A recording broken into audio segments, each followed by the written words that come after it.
Using your Metro Tap card on your phone has become incredibly simple. Today, I'll guide you through the process step by step. First, ensure you have downloaded the mobile wallet app compatible with your smartphone's operating system. If you're on Android, opt for Google Pay. If you're using an Apple device, go for Apple Wallet. Once the app is installed, open it and proceed to add your Metro Tap card. You'll find the option to add a new card within the app. Use your phone's camera to scan the barcode or QR code on your physical Metro Tap card. The app will recognize the card and seamlessly integrate it into your mobile wallet. Following this, you may need to verify the card through the prompts provided. Once verified, you'll receive a confirmation message.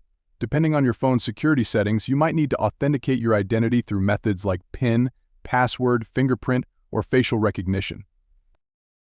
With your Tap card successfully added to the mobile wallet app, you're now ready to utilize it for public transportation services in Los Angeles County. Simply hold your phone close to the Tap card reader on buses, trains, or metro stations to pay for your fare.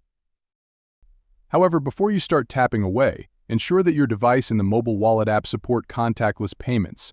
Also, keep in mind that not all Metro services may accept mobile Tap card payments, so it's wise to check with Metro for any limitations or restrictions beforehand.